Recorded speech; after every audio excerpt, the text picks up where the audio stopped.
தமிழக சட்டமன்ற தேர்தலை முன்னிட்டு மார்ச் மாதத்தில் மட்டுமே பிரதமர் நரேந்திர மோடி 3 முறை தமிழ்நாடு வரவுள்ளதாக தகவல் வெளியாகியுள்ளது.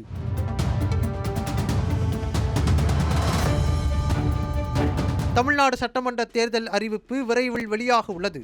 தேர்தலில் வெற்றி பெற திமுக, அதிமுக, நாம் தமிழர் மற்றும் தாவேகா உள்ளிட்ட கட்சிகள் பல்வேறு வியூகங்களை வகுத்து வருகின்றனர்.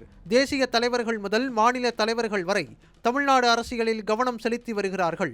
மார்ச் முதல் வாரத்தில் தேர்தல் அறிவிப்பு வெளியாக உள்ளதாக கூறப்படும் நிலையில் மார்ச் மாதத்தில் மட்டுமே பிரதமர் நரேந்திர மோடி 3 முறை தமிழ்நாடு வரவுள்ளதாக தகவல் வெளியாகியுள்ளது. முன்னதாக கடந்த மாதம் மதுராந்தகத்தில் நடைபெற்ற என்டிஏ பொதுக்கூட்டத்தில் பங்கேற்ற பிரதமர் மோடி தேர்தல் பிரச்சாரத்தை தொடங்கி வைத்தார். அதன் தொடர்ச்சியாக அடுத்த மாதம் தமிழ்நாட்டில் அவர் சூறாவளி பிரச்சாரம் மேற்கொள்ள உள்ளார். அந்த வகையில் மார்ச் 1ஆம் தேதி மதுரையிலும் மார்ச் 7ஆம் தேதி வேலூரிலும் நடைபெறும் தேர்தல் பிரச்சார பொதுக்கூட்டத்தில் அவர் பங்கேற்க உள்ளார். தொடர்ந்து மார்ச் 11ஆம் தேதி திருச்சி மற்றும் தஞ்சாவூருக்கும் பிரதமர் மோடி வர உள்ளார். பிரதமரின் சுற்றுப்பயணம் நிகழ்ச்சிகளை ஒருங்கிணைத்து நடத்த மத்திய இணையமைச்சர் எல் முருகன் தலைமையில் மாநில அளவில் குழு அமைக்கப்பட்டுள்ளதாக தமிழக பாஜக தலைமை அறிவித்துள்ளது.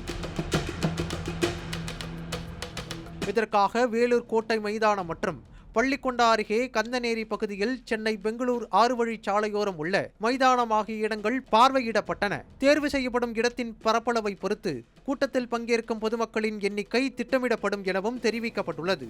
மார்ச் 7ஆம் தேதி நடைபெறவுள்ள வேலூர் பொதுக்கூட்டத்தில் அதிமுக பொதுச் செயலாளர் எடப்பாடி பழனிசாமி, பாமக தலைவர் அன்புமணி ராமதாஸ், அமமுக பொதுச் செயலாளர் டிடிவி தினகரன் உள்ளிட்ட தேசிய ஜனநாயக கூட்டணி கட்சிகளின் தலைவர்கள், நிர்வாகிகள் உள்ளிட்டோர் பங்கேற்க உள்ளனர். அது மட்டுமின்றி புதிதாக இணைய உள்ள கூட்டணி கட்சிகளும் மோடி வருகை தரும் பொதுக்கூட்டத்தில் கலந்து கொள்வார்கள் என எதிர்பார்க்கப்படுகிறது.